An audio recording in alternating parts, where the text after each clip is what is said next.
Secretary Catalino Cuy is the chairman of the Dangerous Drugs Board. He joined the administration of President Rodrigo R. Duterte in July 2016 as the Undersecretary for Public Order and later on as the officer in charge of the Department of Interior and Local Government.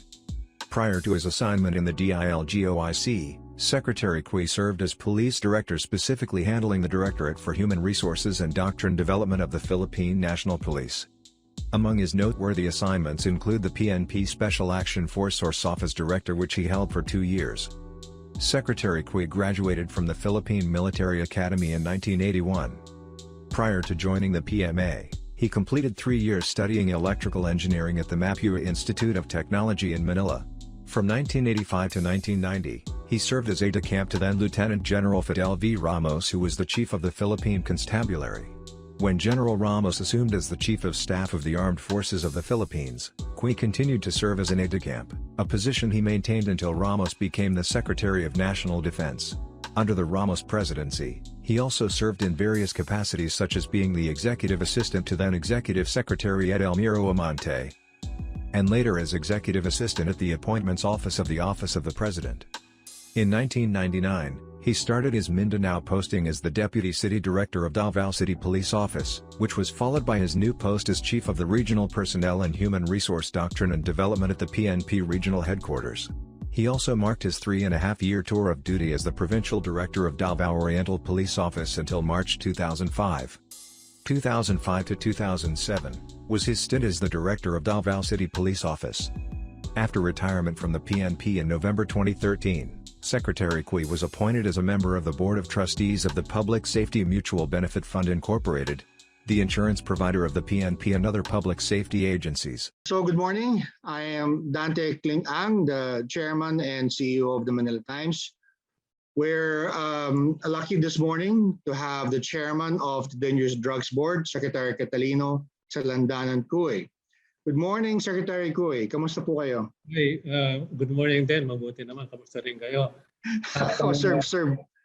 Thank you for inviting us to be your guest dito sa program. No? Sa interview natin na to. No?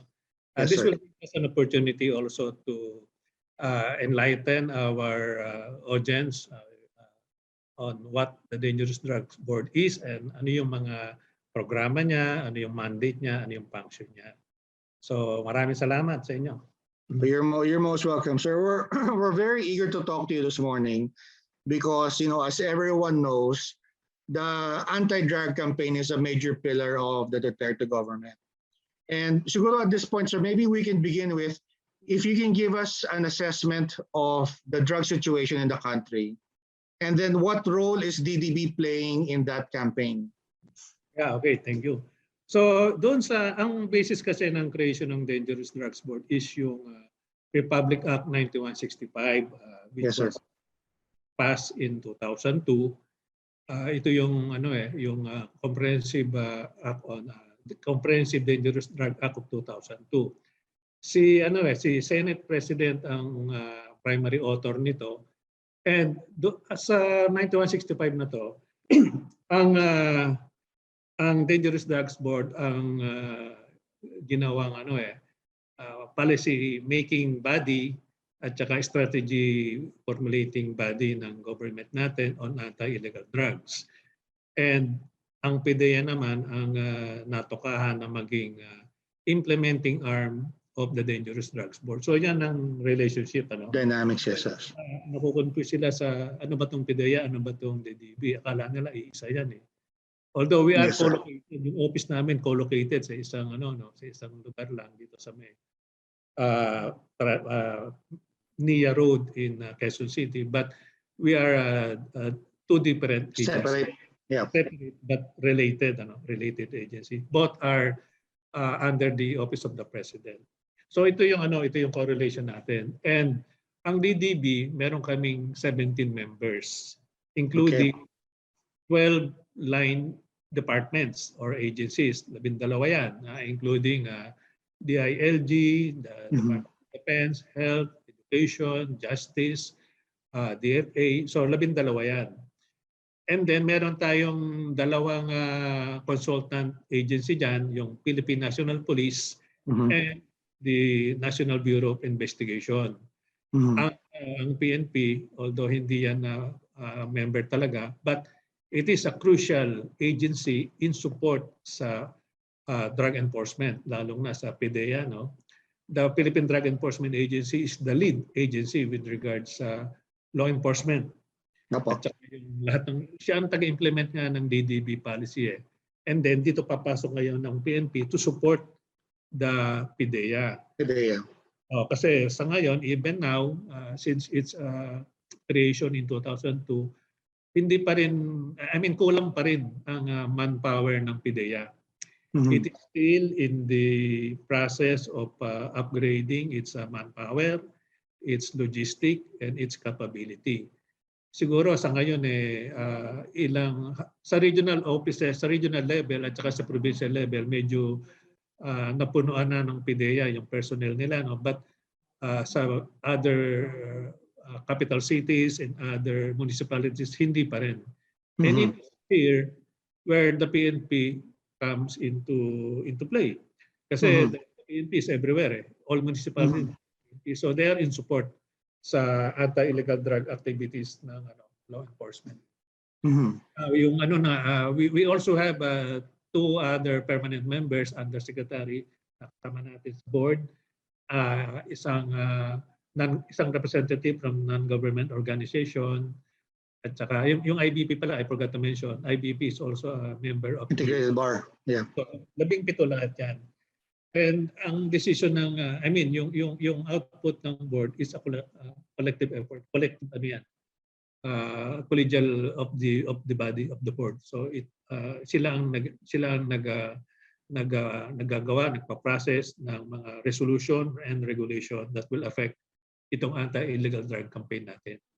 So yung sa second part ng question mo kanina, comparing mo doon sa when we started kasi itong administration na to, you will remember na during the campaign in 2016, the presidential ni President Duterte, there were three platform na sinasabi niya, yung anti-criminality, anti-corruption, and anti-illegal drugs. So tatlo yan. And then during my short stint sa DILG noon, when I was the undersecretary and then later on, naging OIC ako for 8 months, dinagdagan namin ng isa pang platforma, yung anti-violent extremism. Kasi during that time, medyo sumisipa yung extremism nun nangyari Yes, sir. Incident, di ba? But itong anti-illegal drug campaign natin, talagang kasama sa platforma na during the campaign time ni Presidente. Kaya yun nga, nung naging presidential na siya, isa ito sa mga naging major program ng ating government. So during that time, hindi pa natin alam kung gaano katalaga ang extent ng drug sa Pilipinas. Siguro alam nyo na I used to be with the police service. Yes, sir. Where I was a retired police officer, and I can say na during the previous administrations, hindi masyadong nararamdaman ng itong anti-illegal drug campaign. We don't even know yung extent. Every now and then may mga operation, may mga successful operations sa PDEA, nababalitaan natin yun. But hindi parang kulang sa support from the higher leadership. It's only itong with this administration na nagkaroon ng priority itong anti-illegal drug campaign, and doon natin nakita ang extent ng problema. Noong nagkaroon ng about 1.2 million surrenderers na voluntarily came out, users and pushers. So nakita natin ang extent. 1.2 million po, right? 1.2 million yung on record na nag-surrender yan. No? Plus there were during that time, there were about 300,000 na arrested naman. So pag samasamahin mo yan, almost 1.5 million yung lumabas na mga drug users and pushers. Hindi pa kasama diyan yung hindi nag-surrender.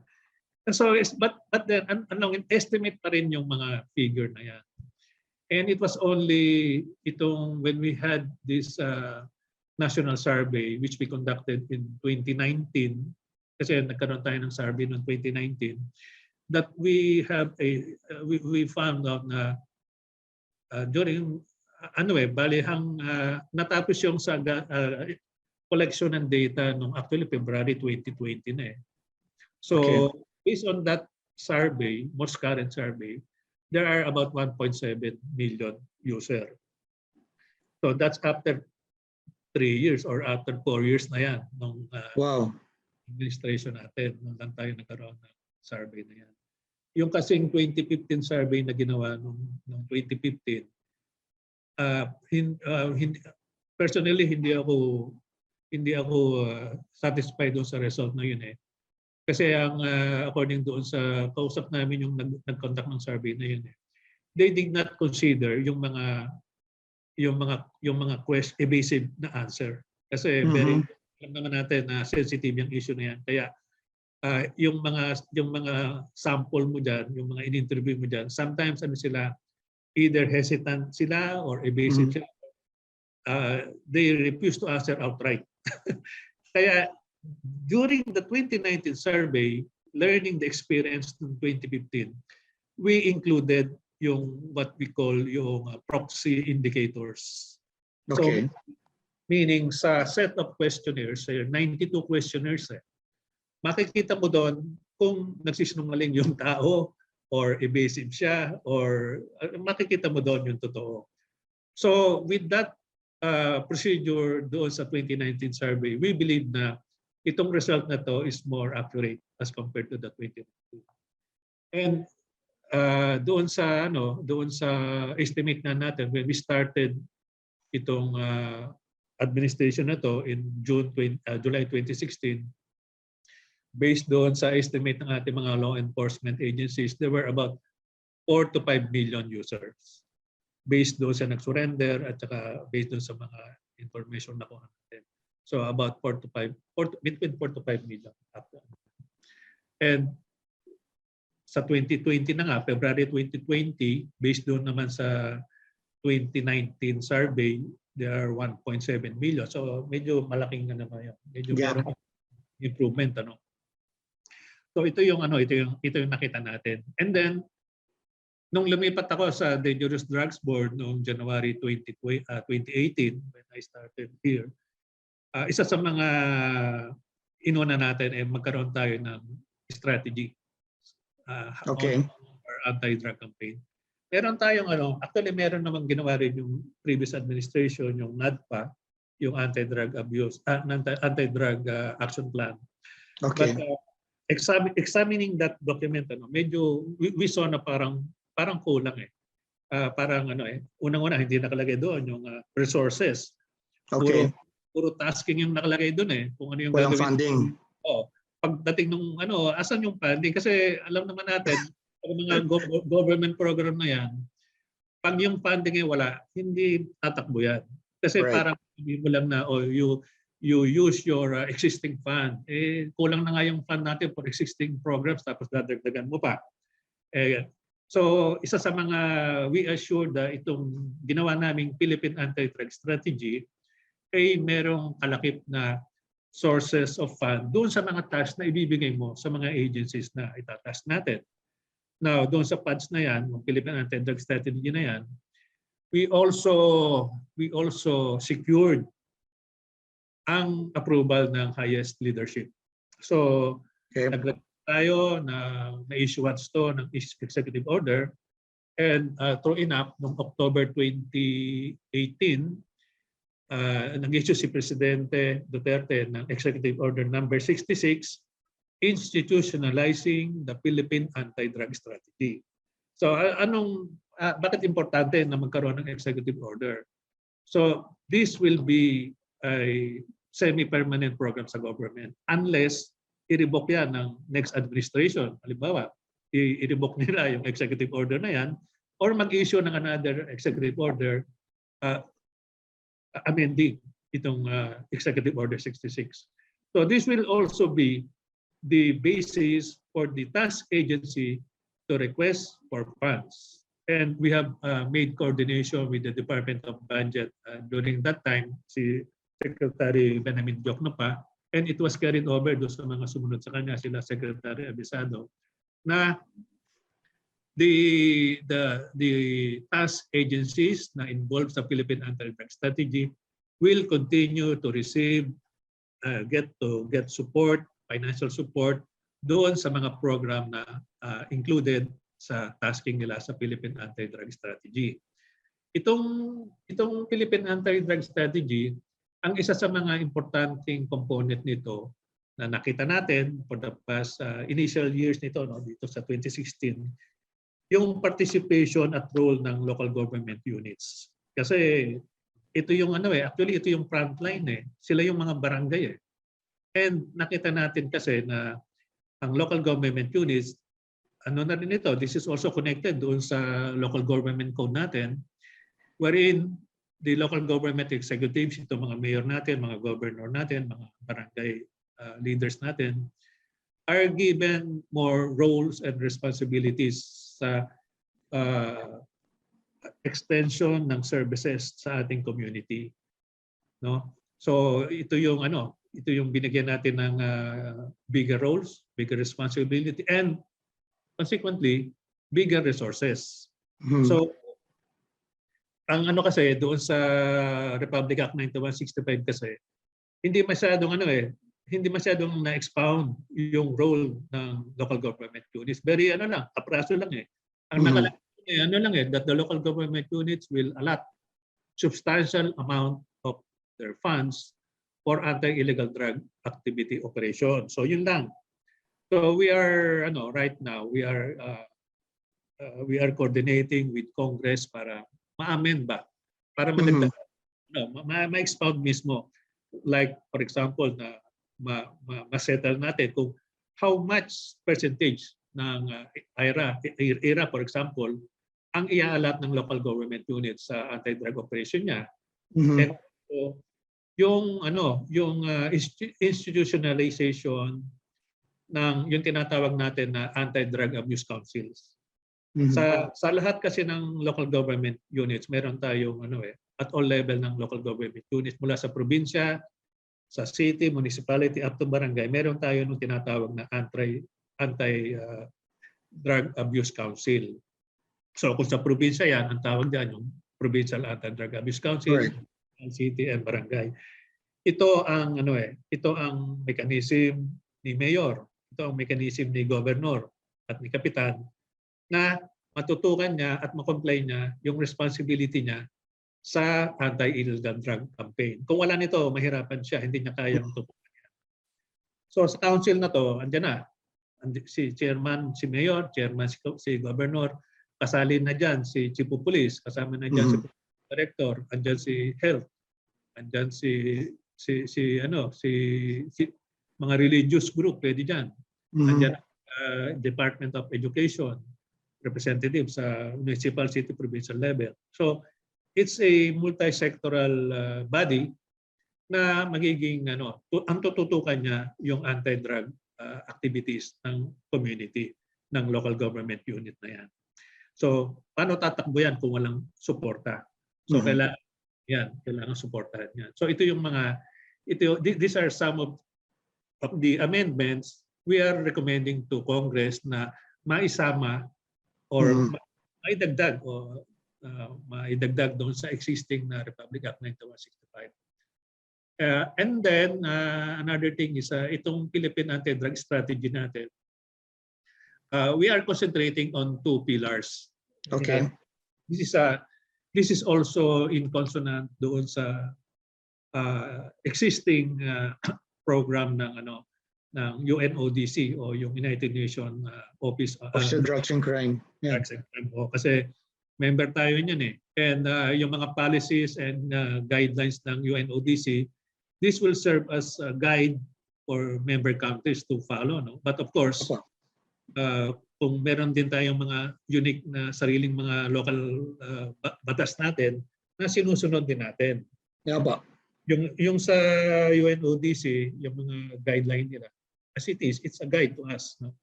Right. To follow. But we can also have either a linear or a stricter law with regards sa local situation. So meron tayong ano dyan, hinati natin into two pillars, yung supply reduction pillar and the demand reduction pillar. So yung supply reduction naman basically ano to what is supply reduction? Taking away the substance from the street, from the people. Basically law enforcement yan. Yung, ano yan, yan ngayon nasa front niyan ang led by PIDEA, ganyan, PNP, NBI, Custom, Coast Guard, etc. And the other one, of course, yung demand reduction naman. This is now taking away the people from drugs. So how do you do that? Bigyan mo sila ng alternative livelihood. So alternative development ang tawag diyan. Kasi ang common alibay ng mga people involved sa drugs kasi yun ang pinakakitaan daw nila . So, okay, sige, itutukan natin yun by giving them alternative livelihood. And then also kasama na rin dito yung rehabilitation and reintegration ng mga drug user. So, Secretary, clarify ko lang, tama po ba yung pagkaintindi ko na sabi niyo nung ginagawa niyo yung survey, you're estimating the scope of the problem. So from the beginning of this government, you're estimating 4 to 5 million users. And then according to your latest survey, you brought that down to 1.7. Tama po ba yung understanding namin doon? Or? Yeah. At the start of the administration of July 2016, we estimate na around nasa 4 million to 5 million ang yung users. Drug users during that time. And then after 3-4 years na to, 1.7 na lang. Nasa 1.7, something like that. Itong result nitong 2019-2020 survey nito, ito ang magiging baseline . This will be baseline for succeeding surveys na gagawin natin. I see, bro. So, ayan, no? So, asan ba tayo? Doon sa demand reduction. Demand reduction, rehab and integration. Kaya kasama dyan yung rehabilitation and reintegration ng drug dependents. We saw early on na ito ay dapat tutukan din. Ito ang dapat mas paigtingin . Kasi yung sa supply reduction medyo okay naman tayo sa law enforcement. Merong mga malaki yung mga yung accomplishment ng PIDEA, ng PNP, yung sa pag-take ng supply ng drugs from the streets. Sa ngayon wala nang report or wala nang mga nakukuha na laboratories dito sa Pilipinas. Since I think the last one was 2018 pa, may nakuha sila. Small yung kitchen type laboratories. Wala na yung malalaki. And according to PIDEA, lahat ng mga nakumpiska nilang mga drugs lately or since 2019, since 2020 are all finished product na from abroad. Pinasok dito sa atin as finished products na. Kasi it's one indication na siguro yung mga sindikato feel it riskier to put up laboratories dito sa atin. Mas madaling mahuli ngayon. Thanks to the social media, medyo yung tao ngayon alam nila na may pagmabahong amoy dyan sa paligid mo, baka drugs na yan. You will remember yung some news before na yung mga drugs were located doon sa mga piggeries, chicken farm. Yes. To cover yung mabahong amoy ng mga substances. And also, ang isa sa mga pagbabago dito sa Philippine anti-drug strategy natin, we also consider drug addiction as a health issue. No? Public health issue, Kaya malaki ang role ng Department of Health and DSWD dito sa demand reduction portion pillar ng ating programa. We help yung establishment ng mga rehabilitation centers. We also have itong tinatawag na community-based rehabilitation program. Ito yung bago. Ito yung bago sa ating Philippine Anti-Drug Strategy, which was not included in the previous program ng government. Kasi bakit meron ganyan? Dati kasi ang akala natin pag tinawag na drug dependent or drug addict, punta ka sa punta ka sa rehab center. Lahat. Hindi pala ganun eh. Even the World Health Organization has said, and it was adopted by DOH, na there are levels of addiction na kailangan ilagay mo sa rehab center. So, based doon sa research ng ating health expert, merong drug dependence or drug addiction can be classified into three levels. Slightly or slightly affected. Ito yung mga experimenter or occasional user. And then the moderate, ito yung medyo malimit pero hindi pa rin masasabi na addicted. And yung severe. Itong mga severe ang dapat ilagay sa rehab centers. Yung mga moderate, siguro lang to, yung tinatawag na outpatient treatment ito. Yes. Dito ngayon papasok yung community-based rehab program which is being spearheaded by the local government units through their ADACs, yung Anti-Drug Abuse Councils.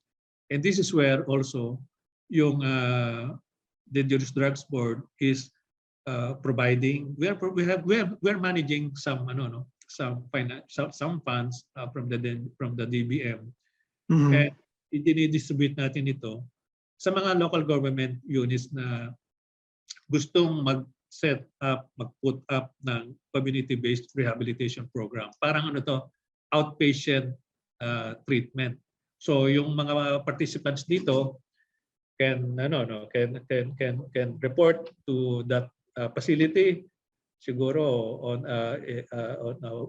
every 3 times a week siguro, i-require sila to see their presence, and then meron sila mga activities na ginagawa dyan. Meron sila mga counseling, meron sila hindi kailangan ng medication dito. Counseling lang ito kasi hindi pa naman sila ganun kasibire. So ito yung bibigyan sila ng activities to make them busy, mga ganon. Mawala yung kanilang attention sa drugs, ganyan. Frequently papatawag sila, depende sa depende sa area. Kung halimbawa agricultural yung area, municipality, siguro bigyan sila ng trabaho sa farm, mga ganon. Kung halimbawa industrial naman yan, baka bigyan sila ng activity sa mga factory kung meron. Depende kay mayor, depende sa mayor. Kaya importante ang role ni mayor eh. Kasi alam naman natin sa mga cities, sa mga municipality, sa mga probinsya, si governor, si mayor ang boss dyan. O kung aktibo si mayor sa programa na yan, yung mga business leaders dyan will help. It will also help in the reintegration of the individual. Kung hindi, and ownership din ito siyempre.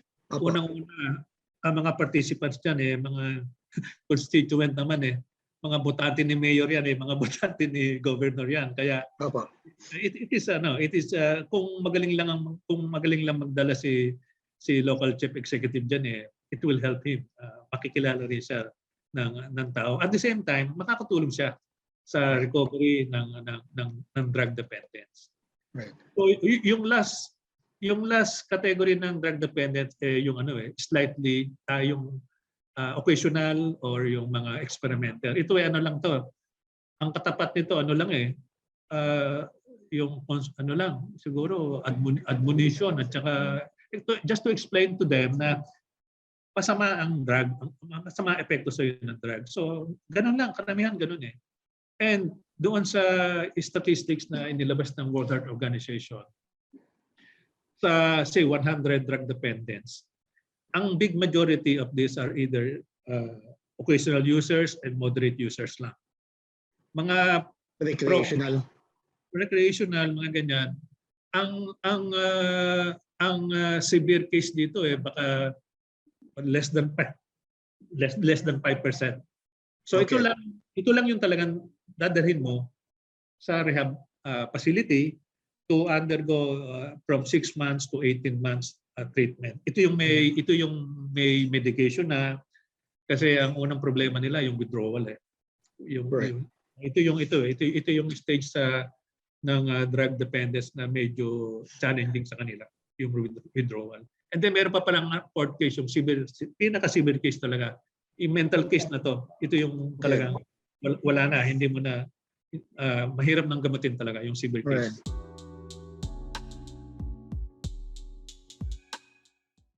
Sir, meron po bang parang economic value na estimated, parang how big is the national drug trade? Laba, comparative po kung gano'n na po ang natapyas nyo doon sa negosyo nila. Meron na po bang gano'n? Yeah, actually, may tatanong nga niyan eh. Actually, alam mo, yung when we talk to our counterparts sa China, sa Japan, they do not do what we did eh, yung to know yung extent ng drug, kung ilan yung drug dependence natin. Ang basis lang nila yung arrest, tsaka yung admission sa rehab center. Hindi nila binibilang na, they did not even try to estimate or know yung how many are drug dependent, just like what we did. Ano? Okay, so unique pala tayo, okay. And then, it's even much difficult to determine yung sagutin yung sagot mo. Kasi ano nga yan eh, ang production kasi ng drugs is clandestine eh, clandestine. Right. Walang record yan, walang record of raw material used or yung product mo. Nakatago lahat yan. Right. And also, ilan yung from yung galing sa labas, yung naipasok. Napakalaki actually challenge for our Coast Guard, our Navy. Right. Ang na mabantayan natin yung coastline natin kasi tayo eh, open yan eh. Ibig sabihin eh, if they cannot bring it in through our ports, airport and seaports, they will bring it in our remote beaches. I see. So nagiging bate na lang, Secretary, yung kung ano yung na-confiscate, parang ganun po ba yun? Yun yes. Nagiging, I see. Okay. So ang ating estimate, ang ating dito, kung ilan yung drugs na na-confiscate, yung value niyan, yun lang. That's the number that we talk about. Yung estimate nakatago dyan, we don't know. It's very difficult to estimate. Yes.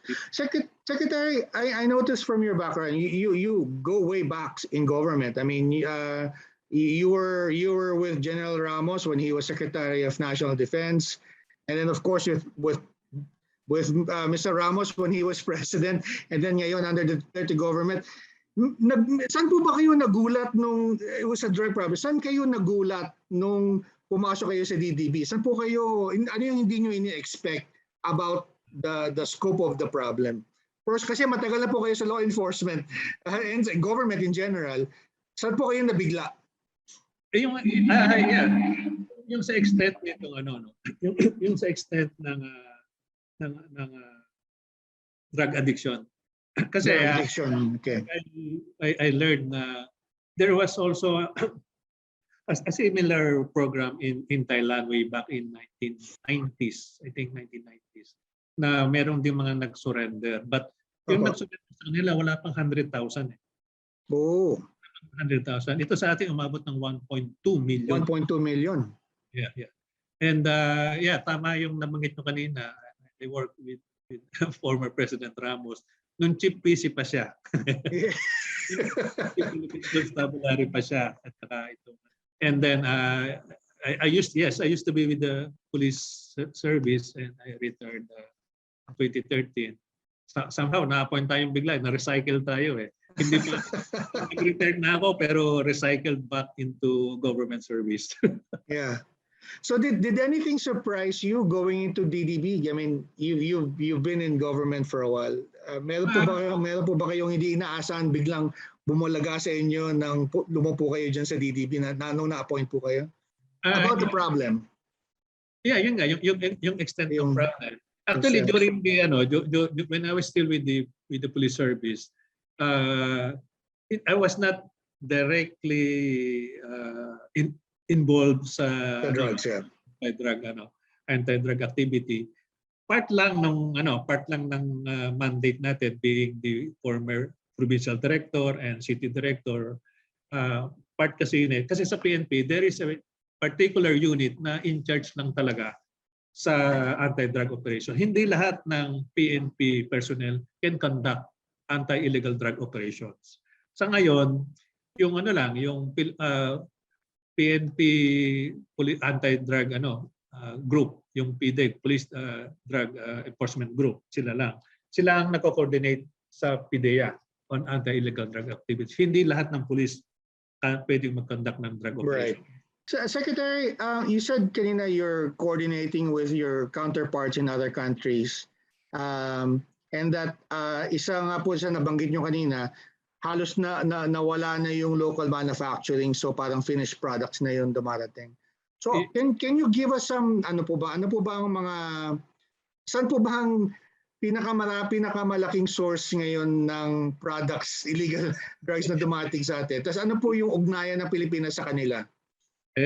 Alam niyo naman ang sagot diyan eh. Actually, meron tayong according to PDEA, merong 4 drug group na nagpapasok ng mga droga sa atin dito eh.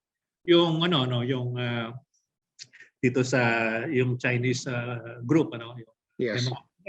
May mga contact na yan dito sa Pilipinas. So Chinese group. Meron tayo yung nanggagaling sa Golden Triangle. Yung area tri-boundary ng Thailand, Myanmar, and Laos, Cambodia, yung lugar na yan. Meron yung Mexico, yung South American Sinaloa group, and then yung African group. Apat na drug syndicate group ang binabantayan natin. Wow. Sir, you said kanina na halos wala na yung local manufacturing.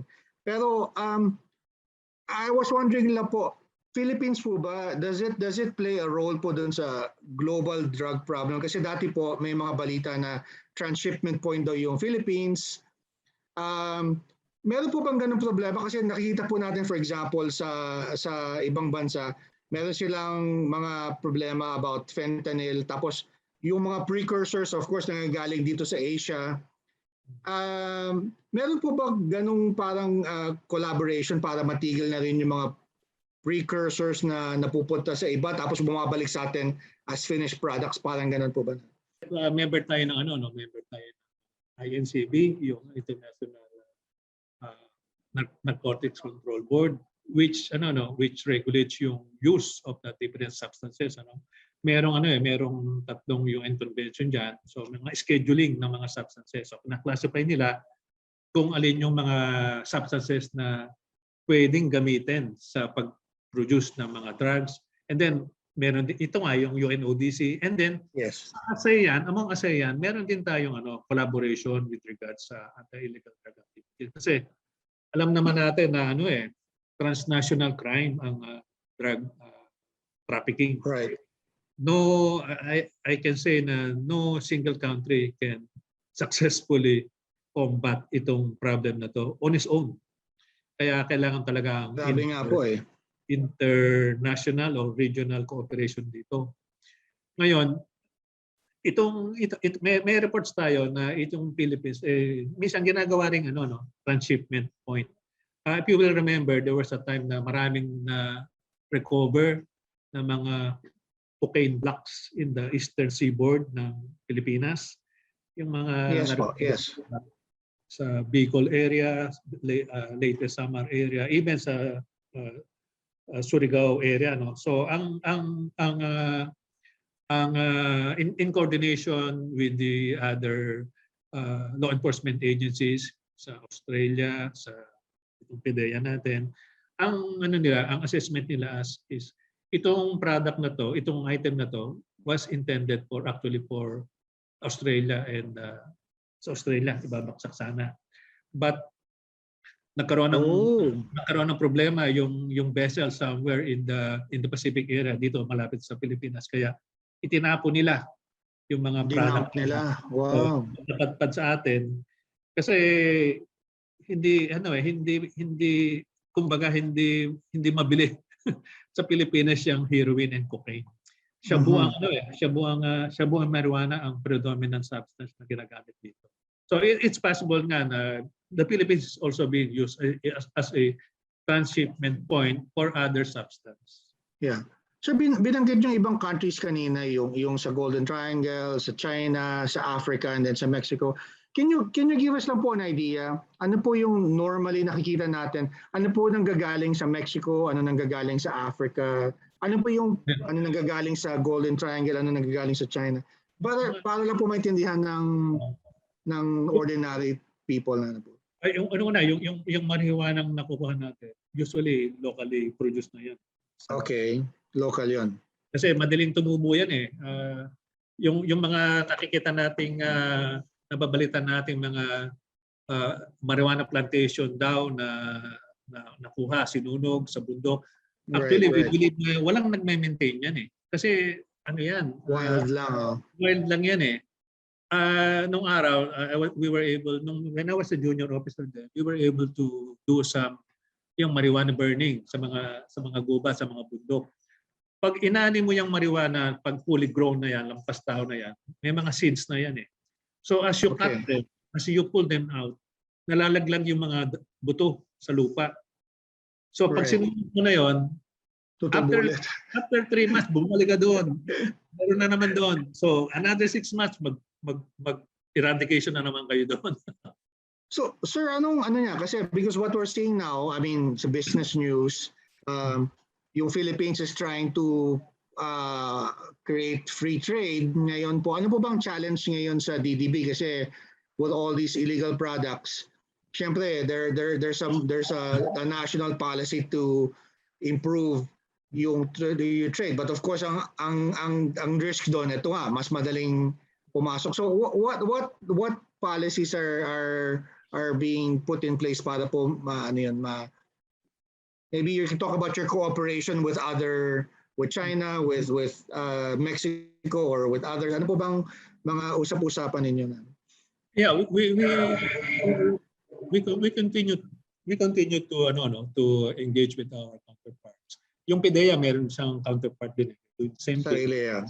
And lalong-lalo na yung na-identify natin sources ng in China, for example, meron tayong, as I mentioned kanina, we're talking to them also. Sa kanila kasi mga sindikato rin yung nagpapalakad nitong mga substances na to, which is illegal din sa kanila. Actually, may death penalty nga sila doon eh. Right. Kaya nga siguro yung iba naglilipatan dito. Anyway, sa totoo lang, it's an incentive for these syndicates to do business here. Not only sa other transnational crime, but even terrorism. Kasi they see our laws to be much lenient as compared to the other countries. Kaya sabi nga nila, meron tayong ease of doing business here in the Philippines. Pati sila nakikinabang. and then, yan, of course, sa advance ng technology natin, the drug syndicates are also engaged in that. So nakikita natin may mga courier delivery na ngayon, yung mga transaction na to online na rin. Wow. Transfer na mga ganon. Not only sa anti-drug, not only ito mga drug syndicates, pati sa terrorism, sa mga gun running, online na rin sila lahat. Nag-evolve din sila as we evolve in other businesses. So nung nagkaroon ng pandemic, nung nag-lockdown business, just like any other business, yung drug activities also nag-subside din ng konti. Now that we are slowly, nung medyo gumaganda yung situation sa pandemic natin, business are again coming up. Ganon din sila. So we are sumasabay sila sa tempo ng business activities. Right. Sir, you mentioned terrorism a few times. Yeah, we saw halimbawa sa Afghanistan po, di ba, yung Taliban, yung opium ang nagiging source of income nila. Dito po ba yung mga terror groups, meron din silang role na piniplay sa drug trade dito po sa Philippines? Yung mga rebel groups natin? Yeah, I can help but mention them. Kasi connected yan eh. Meron nga tayong tinatawag na narco-terrorism. So Okay. Marawi is one of them, itong nangyari sa Marawi. Okay. Yung mga maraming nakuha mga mga shabu sachet diyan sa sa Marawi. Even among do sa mga recovered bodies ng mga extremists doon. Wow. Kasi yan yung mga yung mga yung shabu makes an individual na Superman. Nakaka-stay ng walang tulog yan 2 days, 3 days tuloy-tuloy. And Wow. even do you know na even in World War II yung mga Germans, they use methamphetamine. Time na yon, they were already using shabu. I don't know tawag nila ron Binibigyan nila yung kanilang mga stormtroopers ng mga tablets na iniinom nila. That makes them superhuman for a few days. So pag mayroong major operations, yun ang iniinom nila. So it makes them do things na hindi kayang gawin ng normal individual. Pero would you say po ba na yung drug trade parang nagiging parang business na rin or parang source of income ng mga terrorist groups dito sa Philippines? Is that accurate to say? Yes, yan ang ginagawa nga nila na merong narco-terrorism, we heard about narco-politics. Kasi iyan ang source of income and interconnected yan. Pag involved sa narcotics siya, most likely involved din yan sa gun running. I see.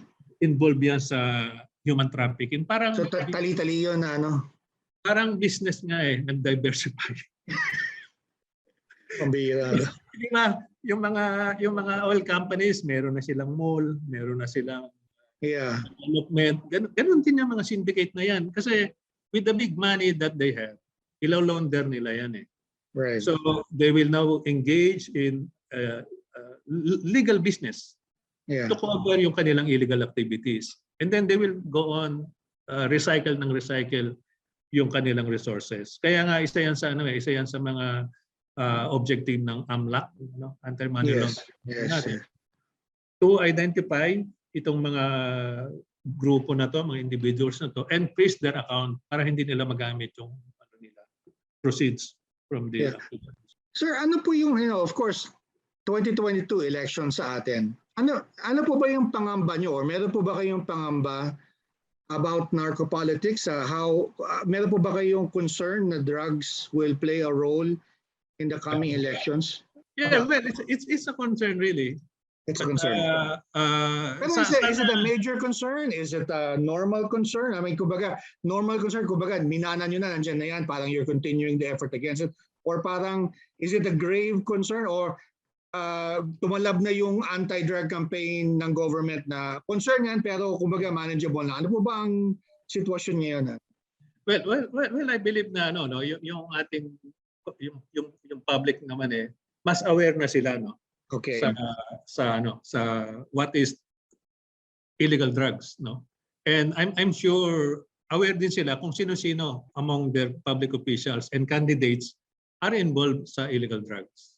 Sana we hope and pray na yung ating mga voters, mga botante magiging more conscious at gamitin nila yung kanilang the power of the ballot in order to eliminate these people from the public service. Right. Meron po bang I don't know sir, hotline ang DDB? Halimbawa kung may makita po yung ordinary citizen na parang may narco-politics po dito. Saan po ba sila dapat pumunta? Sa PNP po ba dapat or sa PIDEA or sa Dangerous Drugs Board po ba? Ano po ba ang tamang gagawin nila kung sakaling may mapuna sila?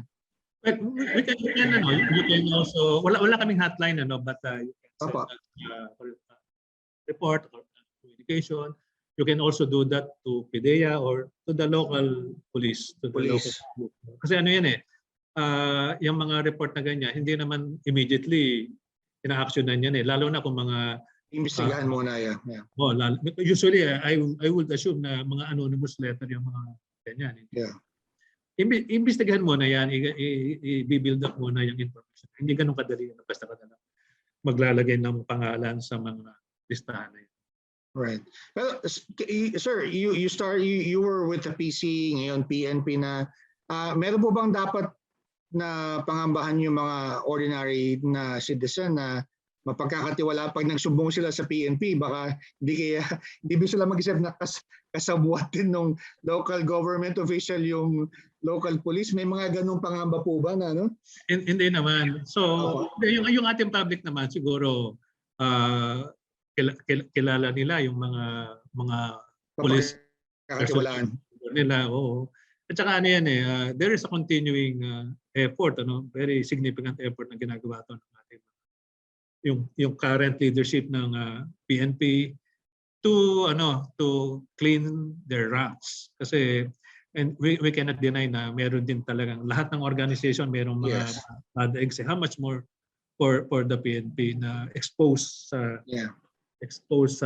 ganyang activities, sa mga ganyang opportunities na maka-take advantage sa ibang tao.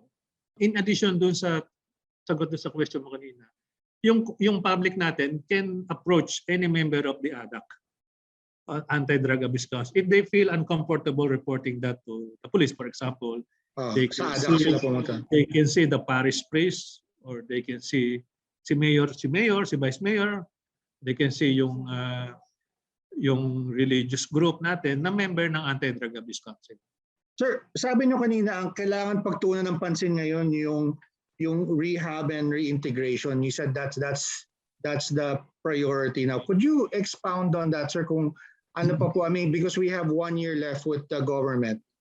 Ano po yung mga major policies doon na pinopromote nyo regarding rehab and reintegration na kailangan ngayon ng more attention from Congress and others in the national government? Kasi yung nung una yung rehabilitation, reintegration hindi masyadong napagtutuunan siguro mas mas catchy sa media reports yung mga result ng law enforcement may nahuli na ganito, may namatay gano'n halimbawa. Hindi masyado yung ilan yung na-recover, ilan yung but you will remember na at the start of the administration ni Presidente, nagtayo ng a number of medium-sized rehabilitation facilities nationwide. That is in addition to the existing rehabilitation facilities being managed by the Department of Health.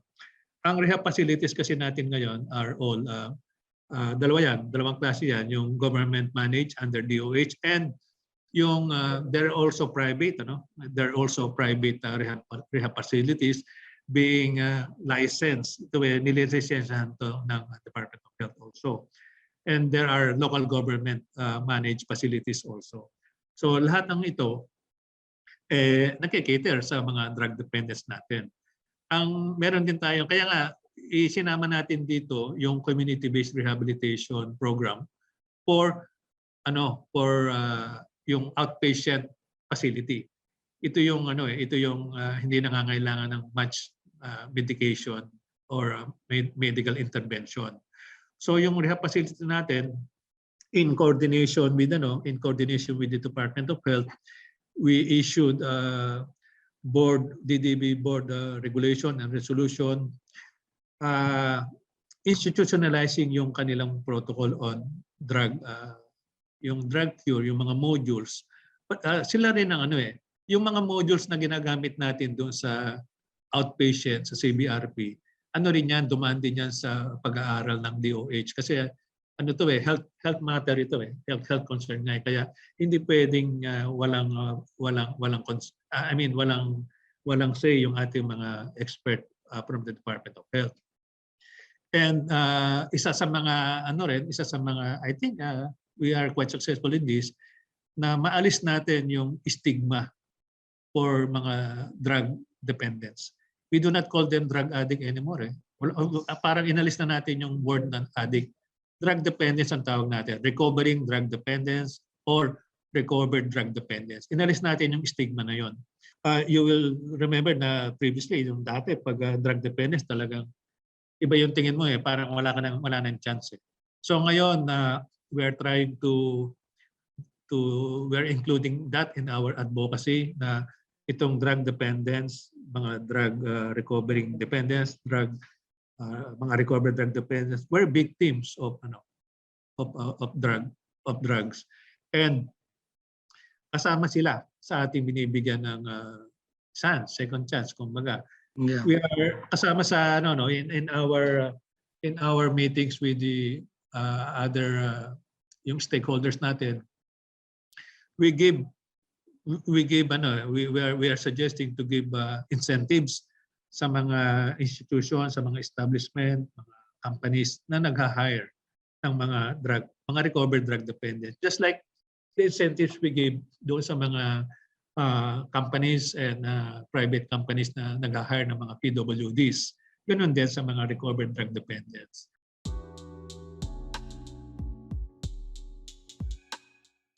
Okay, Secretary, I'll bring in first si Christian Maghanoy who covers po the DND and AFP. Good morning po, Secretary Catalino Cuy. Ako po si Christian Maghanoy ng The Manila Times. May ilan lang po akong question, Chairman. Chairman, yaman din lamang po na napag-usapan na rin yung Philippine Anti-Drug Abuse Strategy or PADS ng DDB. Ilan ho ba yung dating drug abusers or pushers na kinatok ng pamahalaan para mapagbigyan ng pagkakataong magbagong buhay sa rehabilitation centers since 2016 nung maupo po si President Duterte? Siguro sama na po natin dito yung figures coming from community-based rehab centers and private and public rehab centers. Yung dumaan sa rehab center talaga, yung nag-undergo ng nasa 14,800. 14,861. Ito yung severe, matatawag, nag-rehab center talaga. Yung sa community-based program naman, yung outpatient managed by the local government, nasa 783,000. 783. Tapos meron din tayong tinatawag na reformatory centers. Ito yung balay sila. Ito yung mga nag-surrender na hindi naman mga drug dependents. Pero sila nag-push siguro sila reformatory, parang reformatory yung pinagdaan. Nasa 5,000 ito. 5,051. And also, meron din tong PNP na program, yung Recovery Wellness System. Similar to sa reformatory. So all in all, nasa 1.3 billion ng mga nag-undergo. Secretary, ano na lang po yung overall evaluation ng ideal target ng Dangerous Drugs Board na drug-free country on 2022? Ano po ba yung pwedeng mag-prevent sa ahensya ninyo para ma-achieve po yung goal na ito? Yeah. Actually, yung program natin, ang una nga natin program nung way back 2-3 years ago is Drug-Free Philippines by 2022. Mukhang hindi makaya natin yung drug-free. Drug resilient siguro. Actually, ang similar din ang target ng Philippine Drug Enforcement Agency natin na ma-cleared niya yung remaining affected barangays. Of the 42,000 barangays kasi nationwide, meron pang natitira na uncleared. Ilan pa yung uncleared? Meron pang 12,000 sila na uncleared barangays. And they have still 7 months to do this. Pero 2016 kasi 23,000 yung na-cleared nila. So 23,000 and still meron pa silang natitira na 12,254. Pero what we feel is important is by the end of the term ng ating administration, President, mai-put up natin, ma-institutionalize natin yung mechanism para ituloy-tuloy itong effort na to. Ano naman to ang sinasabi nga natin, that's one of the objective of executive, why we insisted on having an executive order to cover the Philippine anti-drug strategy. So this will go beyond the present administration unless, as I mentioned earlier, unless the new administration will have another priority. Pero sa tingin namin, maganda naman ang laman ng Executive Order 66 na yan, yung Philippine anti-drug strategy niya yan. The new administration can issue to improve it But we hope na wag naman nilang cancelin to kasi kailangan nito ang continue to eh. Yung what we need is a sustained effort for the campaign kasi itong drug problem natin very resourceful ito eh. It will evolve actually. Kaya kailangan continuous ito. There should be a sustained effort. Magandang umaga po, Mr. Secretary. Moises Cruz po from Manila Times. And may dalawang tanong lang din po ako hinggil po sa mga kabataan. Yung isa po, noong 2017 or 2016, nung nag-start po yung drug war ni Presidente Rodrigo Duterte, napansin po namin dito sa Makati yung peace and order. Kumbaga nabawasan po yung mga batang hamog at saka yung mga ibang mga teenagers po na na-involve po sa mga petty crimes. Kumbaga, na-observe po namin na meron po silang mga solvent na nalalanghap, mga rugby and all. However po, kung mabibigyan po kayo kunwari ng chance po dun sa magbigay ng suggestion sa legislation, meron po ba kayong mga maisasuggest para po dun sa juvenile delinquency about sa drugs? Yeah, by the way, for your information, yung National Youth Council natin is a member of the board also. One of the 12 members siya, yung National Youth Commission. It's a regular member. So kasama diyan si chairman ngayon.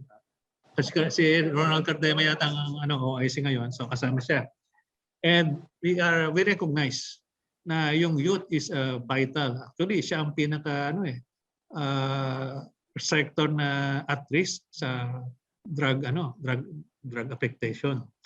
Sa ating ginawang survey noong 2019, na-confirm yung ating sinasabi, yung ating suspicion na the youth is the most at-risk sector. At ito yung dapat tutukan.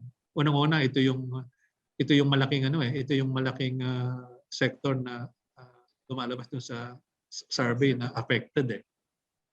And sa ating programa doon sa ADAC, yung Anti-Drug Abuse Council na ginawa natin, there is a membership for the yung youth representative diyan, sangguniang kabataan, member yan.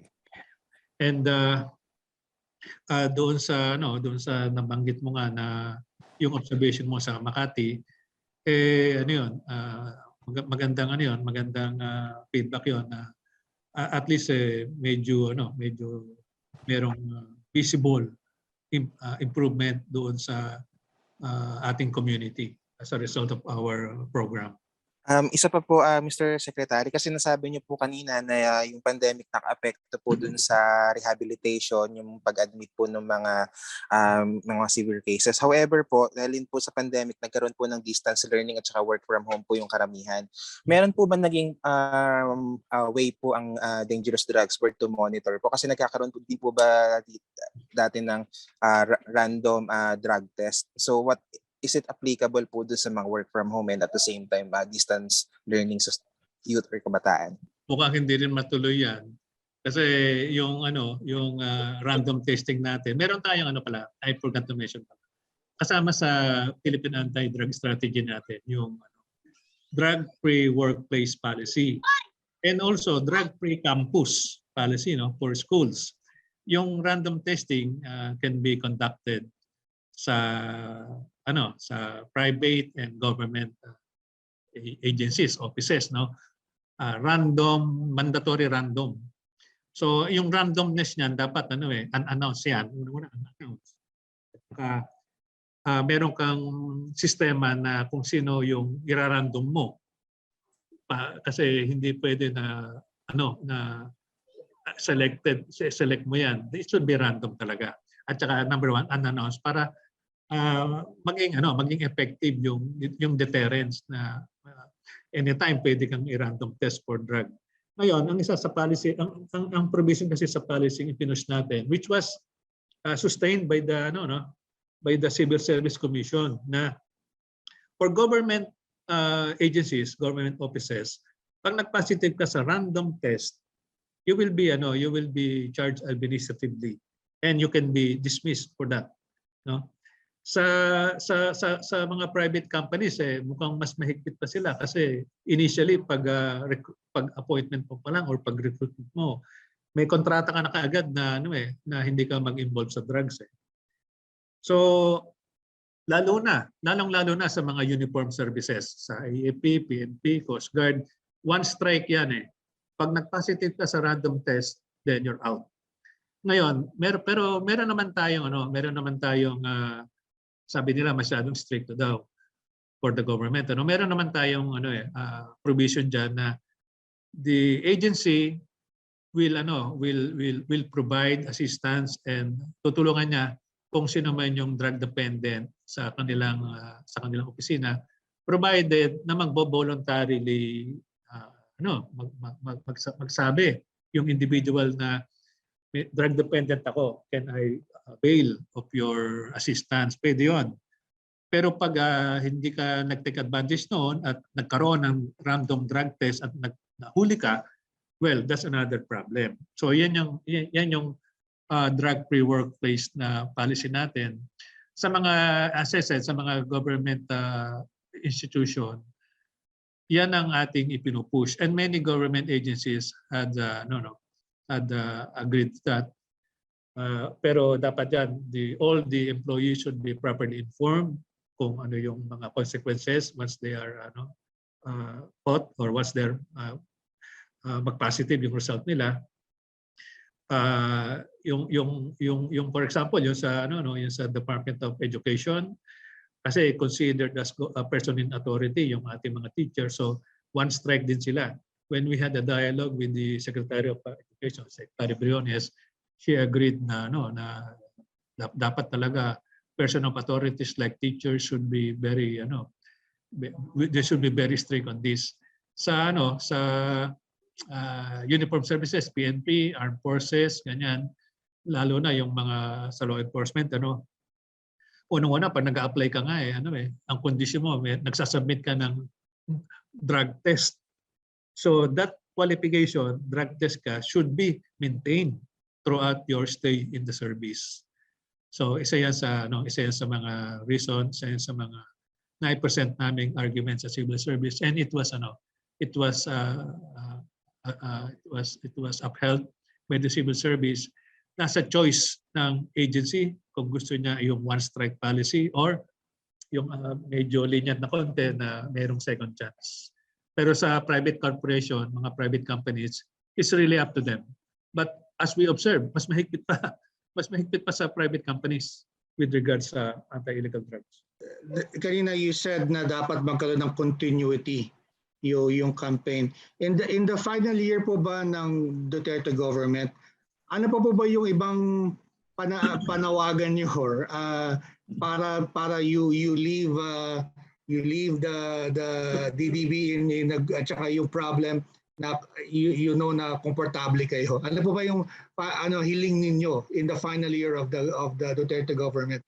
Sana ang isa sa papasok yung ating campaign campaign period na naman for the election. Sana maging plataforma sa campaign effort ng mga candidates yung anti-illegal drug campaign natin. Doon natin makikita kung ano yung kung paano niya i-handle yung kampanya natin Sana maging conscious yung ating mga electorates to select among the candidates kung sino ba ang mga active dito sa anti-illegal drug campaign. Kasi kailangan natin ng sustained effort dito, as I said.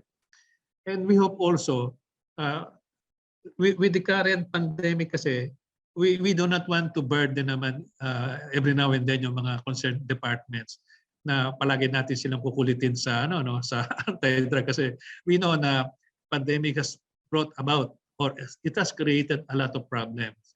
So priority yan, but ang sinasabi lang natin palagi sa kanila, huwag nyo naman kalimutan ang anti-illegal drug campaign natin. Because the problem is still there. Maaaring hindi pa nararamdaman, nag-iintay lang yan na biglang sisipa yan. At so, yun, sana yung ating mga kandidato gawin yung plataforma, yung anti-illegal drugs. Maraming salamat, Secretary Cuy ng Dangerous Drug Board po. So I hope hindi kayo madadala sa amin. Baka kung po pwede po kung may mga major developments, please let us know. Baka maybe we can do another roundtable po ulit. Kung lalo na kung meron po kayong nakikitang issue, please keep us in mind. We're very eager po to follow this story. And thank you very much po, Secretary, for your time. Maraming salamat. Yes, salamat din. Anytime.